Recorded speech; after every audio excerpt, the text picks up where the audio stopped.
All right, welcome to Module 1, the decline of organic reach. So we are all familiar with the term organic content, or the unpaid kind, and then paid content, the stuff we put money behind, either as a boosted post or as a robust ad campaign. And I'm going to say right off the hop, just to plant this seed early, that one of the smartest things I ever heard someone say, and she was working for a large agency in London, England, and representing massive global brands, she said, well, in fact, it was Dove, we don't have any difference between organic content and paid content. What do you mean?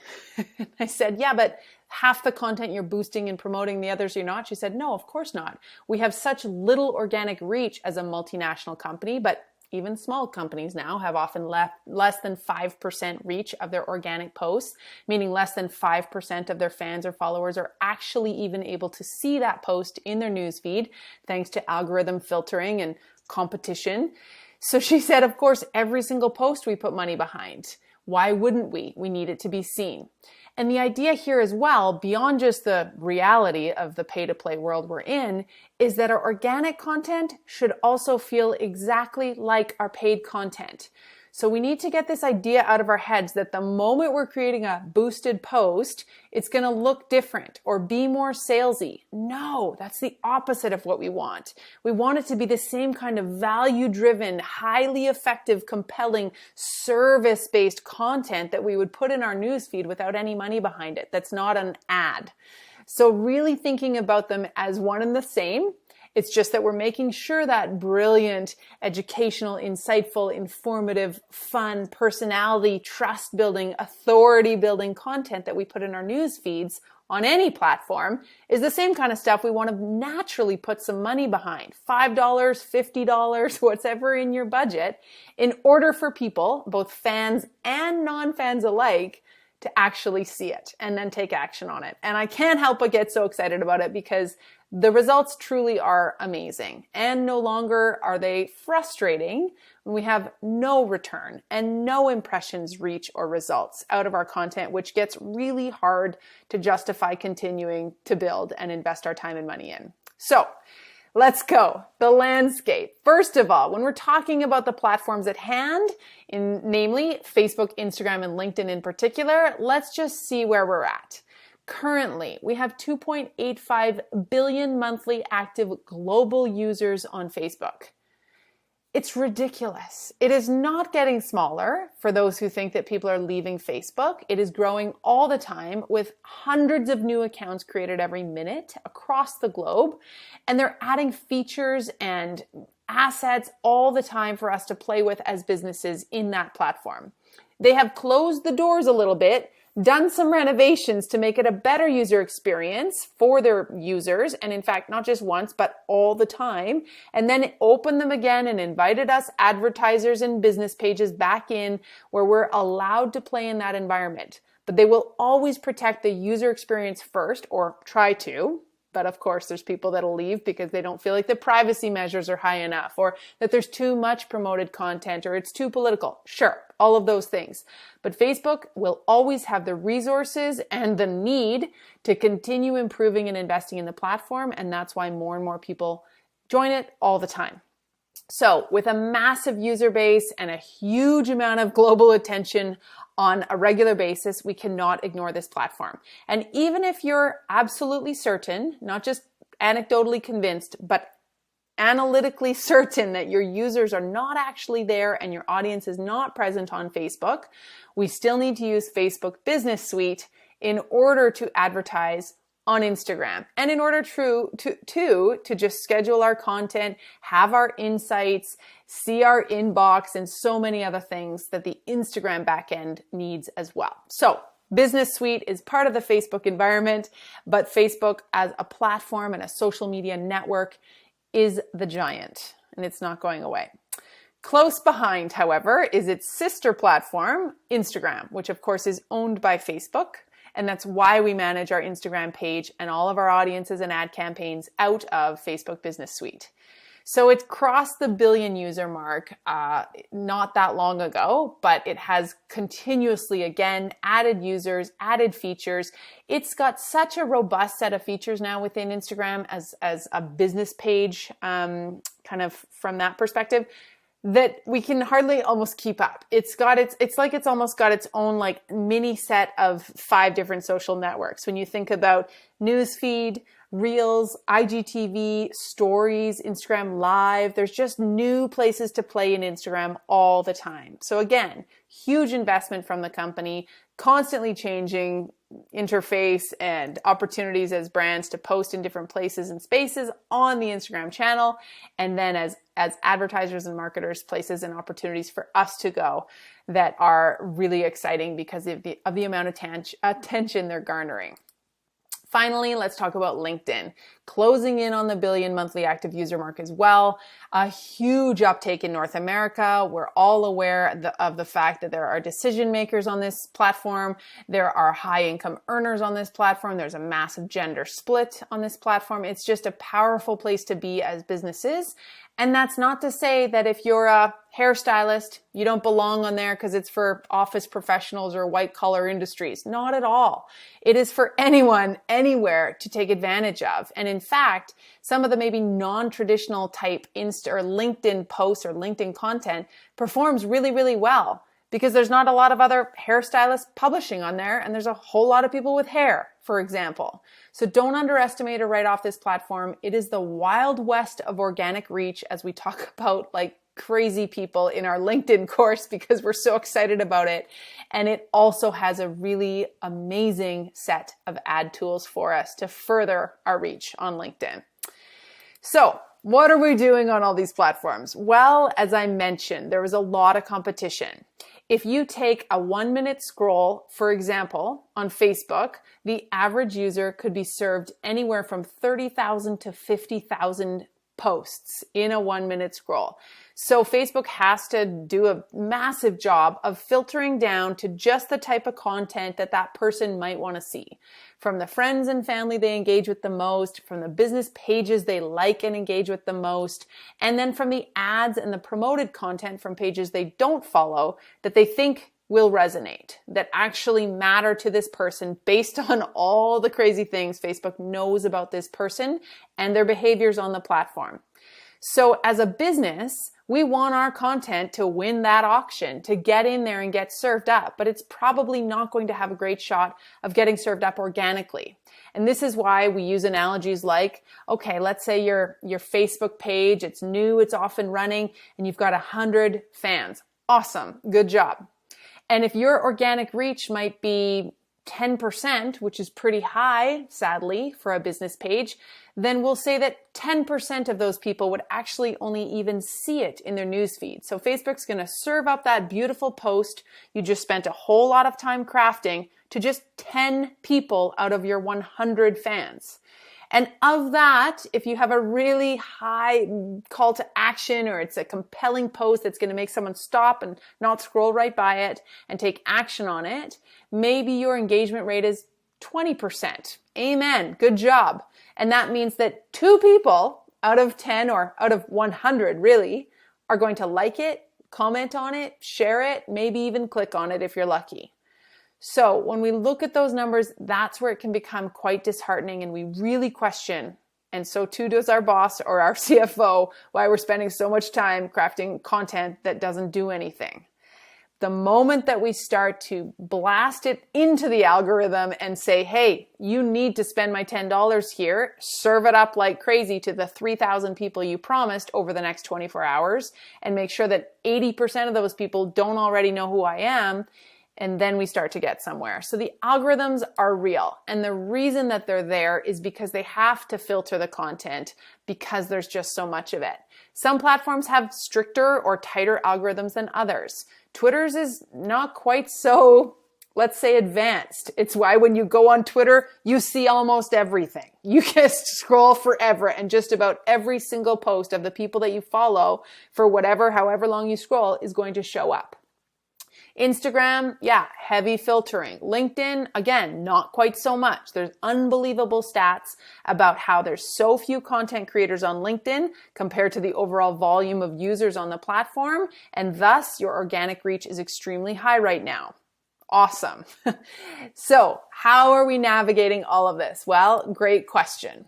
As organic reach continues to decline, but audiences keep going there, we want to be present, and smart, effective paid reach is imperative. And this is where we say that the absolute undervalued truth today in digital marketing is that all that beautiful front-end art, so your copywriting, your graphics, like videos, animations, original photography, beautiful calls to action, carefully curated feeds, has got to be supported by the back end. This is who is winning, because you can have the most artistic looking feed, and if no one sees it, who cares? You've lost the game. So we like to say right brain meets left brain, art meets science, and organic meets paid. And this is where we have a winning formula. It doesn't have to cost a fortune, by the way. Don't you worry. We'll get into that.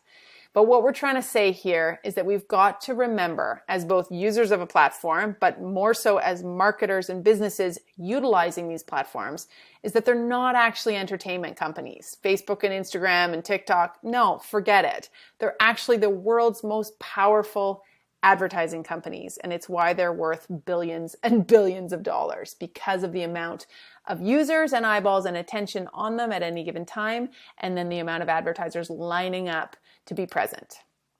So using these most powerful advertising tools to our benefit, we're going to be really thinking about the age-old AIDA philosophy here. And we talk about AIDA a lot. It's the funnel. It's awareness on top of funnel, moving someone down into interest, middle of funnel, I know you, do I like you, into desire, ooh, I kind of want to do something about, I think I'm starting to really like this company. Action. Yep, I'm in, I'm ready to convert. And maybe that's not a checkout or an e-commerce purchase. It could just be a subscribe. It could be a form that's filled out or a contact that's made. It could be a donation. It could, whatever it is that your goal or your meaningful conversion or meaningful action is, great. That's your bottom of funnel area. And we're going to get into how we can create audiences and target audiences for TOF, MOF, and BOF. We call them cold, warm, and hot audiences. And then when we run our our ad campaigns course, we talk about the ad campaigns that service each of those stages of the buyer journey, which is really, really cool. They correspond, of course. So you've seen it before, but now we're talking about AIDA as it relates to our paid content, of course. So why are we advertising on social? Just to be clear, well, yes, we want to target the people that we know we need to, those who are in our prospect bubble that we have identified as perfect candidates for our offering, our product or service that we truly believe in, that we're proud of, but we just need people to see it, know about it, want it, and buy it. We can also, of course, reach new fans. This is where it's so cool to be able to create lookalike audiences of our existing customer base, or in a new market, or amongst a new age bracket. And those are the non-fans, or those strangers who haven't yet heard about us but are excellent candidates. And then, of course, my favorite is that we can put our budget where it performs. And we can erase the old adage of, I know that 50% of my marketing budget is working, I just don't know which 50%. Well, now we know. We know exactly what 50% or what hopefully 98% is working, because we've turned off all the stuff that's not.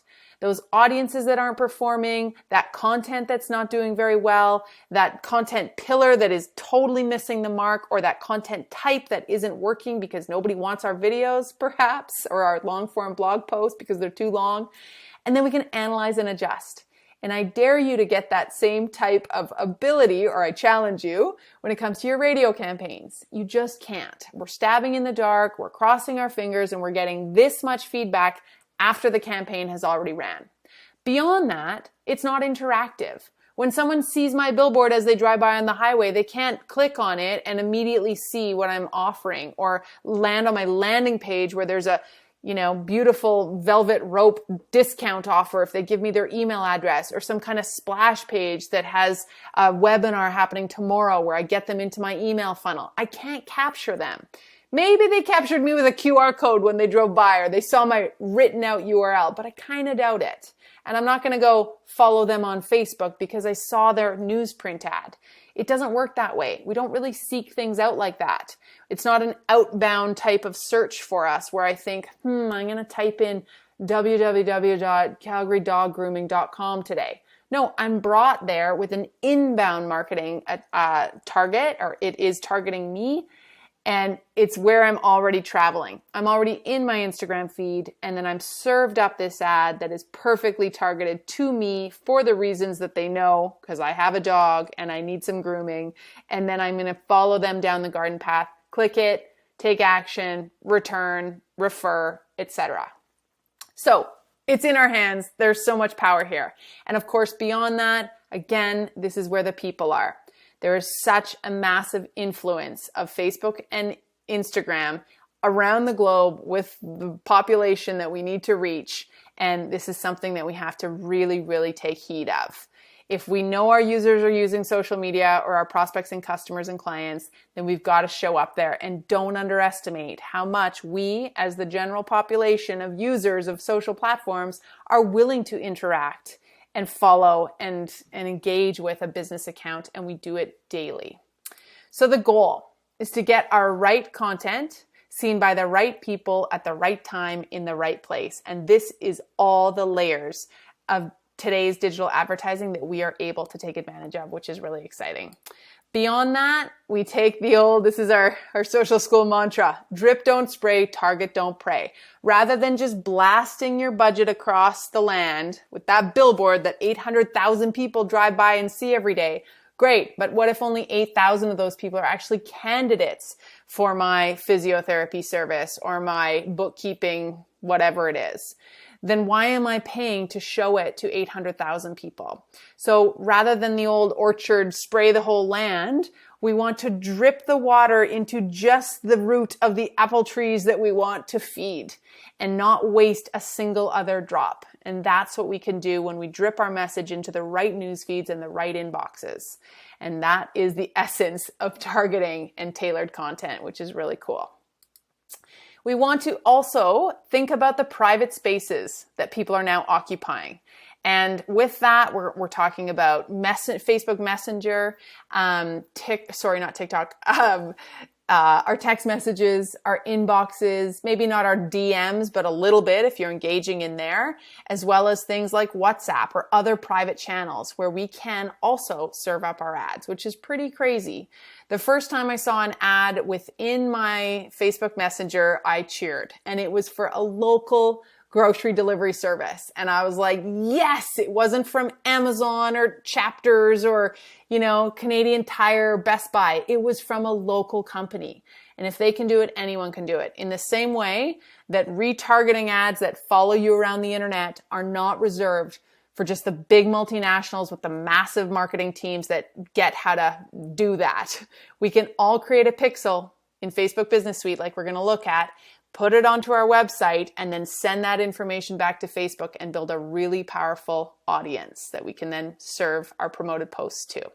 So thinking about those private places a little bit, and in terms of where we want to reach people where they're not so public, we can do that as well. The thing though is that when we show up in those spaces, we need to really add value. I use the analogy sometimes of if you're showing up to the music festival with your billboard ad, no problem. It's probably pretty generic. It's the phone company that's advertising their services. It's a billboard for everyone. It's kind of a waste of money, but it's got to be there. It's that top of funnel awareness stuff.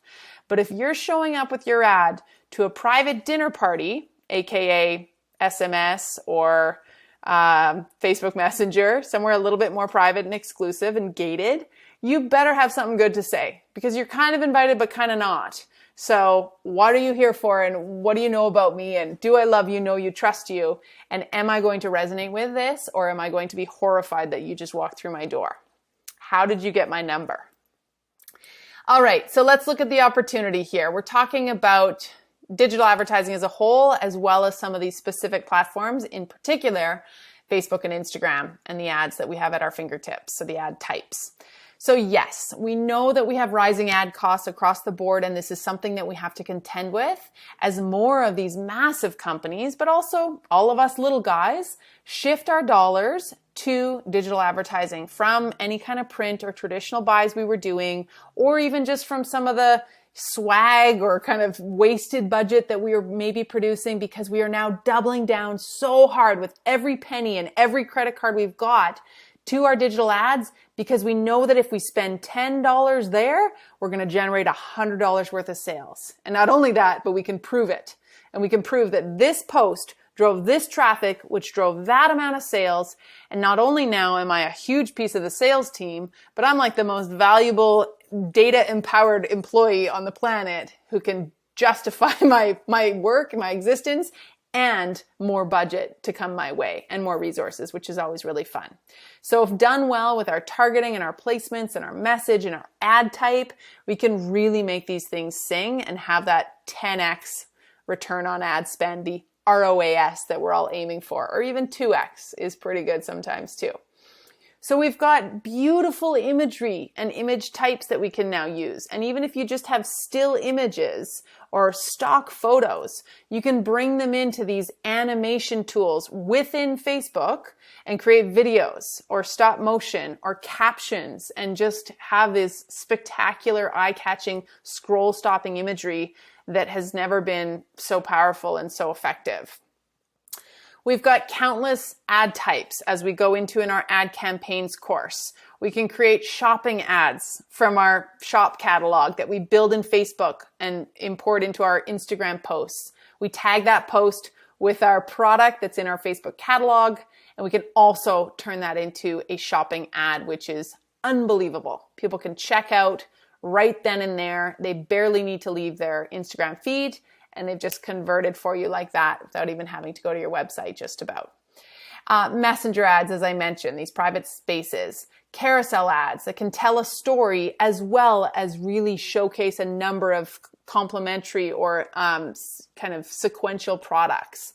Story ads, beautiful, because now I don't need 10,000 followers in my Instagram account. I can create for $3 boosted post story, and that can be a swipeable swipe up. I get that option to include the URL and get someone directly to the landing page or website that I want them to go to. And I can also tell a story because I get 15 seconds and 3 sequential stories that create that one ad that are really, really cool if done right, because they create curiosity and delight and maybe some kind of build, which we look at again as ad types in our ad campaigns course, as well as lead gen campaigns or ad types that give us an email address, that give us a subscription, and we've got that contact now to really retarget or nurture along and serve really well because of that ad campaign that generated it for us. Beyond that, we've got really fantastic placements. So I have the opportunity to take that ad that I built that was designed for Instagram stories and then duplicate it or have it cross-post across multiple other places, or none at all. I might just want to run that on stories. So really, really awesome. Again, this is more about ad campaigns, but we'd be remiss if we didn't talk about the opportunities as a whole as part of our paid social course. So when we're boosting our content, which again is where we start in our digital advertising efforts, we've got some really awesome stuff that we need to be aware of. We've got the anatomy of an ad that works, and more so than a lot of those long print ads that we see or a radio campaign. It's super intriguing text opportunities, highly visible headlines, which is why we need to work on our headline writing and our tagline writing. We can customize the URL to make it more of a vanity URL. And then we also get that call to action button, which we don't get if it's not a promoted or boosted post. So we get a call to action. We can send them anywhere we want off platform, off of Facebook or Instagram, and get them taking action on that page that we want to send them to really quickly and really well. So lots of opportunities here within the simplest single image ad or boosted post, but it only gets more robust when we start adding in video and carousels and other types of boosted posts. Beyond that, this is my favorite aspect, are these what we like to call the proven pathways. So in the same way that we're talking about a funnel when we move someone along the buyer journey, we can turn it sideways. This is like our customer journey course, where we have this sideways journey that we take people down and we lead them down that garden path. And it's not quite so formulaic as a funnel. It's giving them what they need along the way. It's nurturing them for as long as needed with e-newsletters and content and whatever kind of physical or human interaction they need and getting them there. But with our ad types and our boosted posts, especially those shopping type ads or those highly action-oriented ads, we can get them somewhere really quickly. And how wonderful is that, both for us as a business, but for a user today, like you and me, who have very short attention spans, high expectations, and when we see that shampoo we want, just get me there. I want to get there in 3 clicks. I don't want to have to enter like 15 layers of my information or go to another website. I'm out. Just let me check out as fast as possible. And Facebook and Instagram have designed these ad campaigns and these promoted post types to do just that. Get them there fast. So, as we've talked about, there's 2 ways to advertise on social media, and the one that we're really focusing on, of course, is the boosted or promoted posts, aka paid social.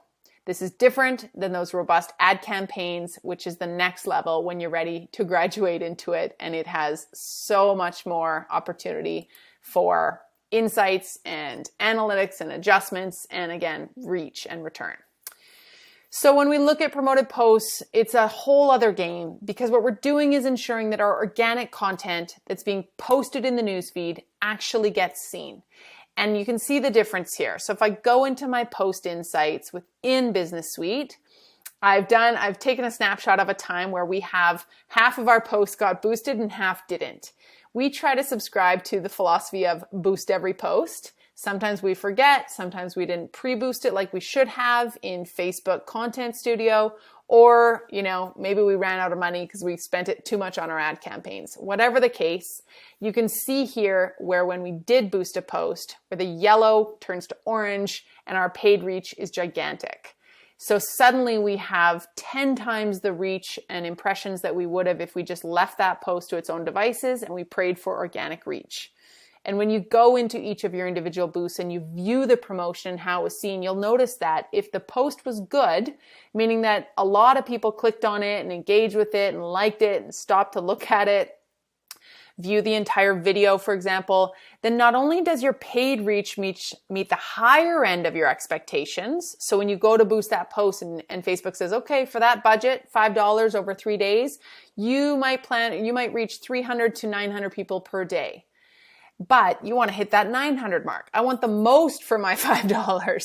But if that post is awful and super salesy and promotional and annoying or boring or blurry or dark, whatever, then probably it's not going to have that same kind of reach, and you'll just pay more for crappy return, because Facebook's not going to keep serving it up and rewarding a bad post to people if in fact they don't like it. Nobody's resonating.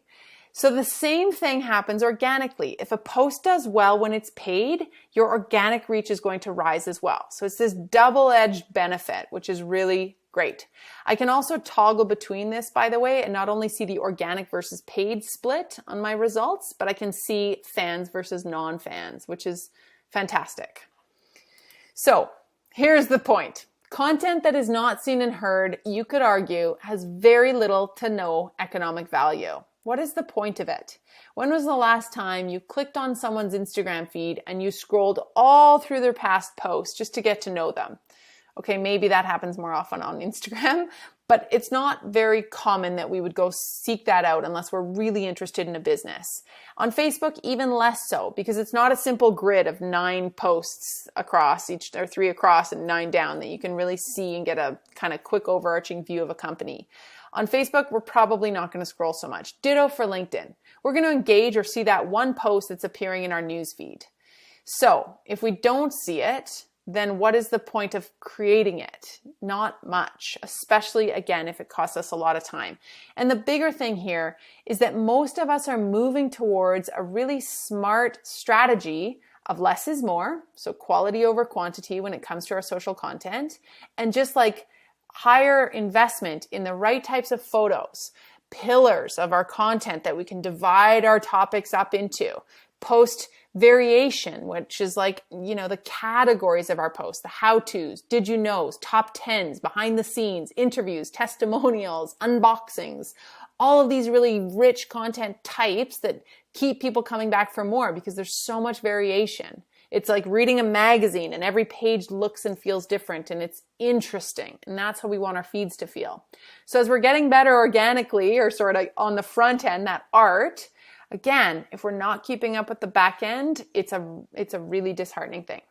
So we're going to go into module 2 next. And this is where we'll look at Facebook Business Suite, get it set up properly, do a little tour, and make sure that we're starting off on the right foot when it comes to promoting our content properly. And I'll see you there.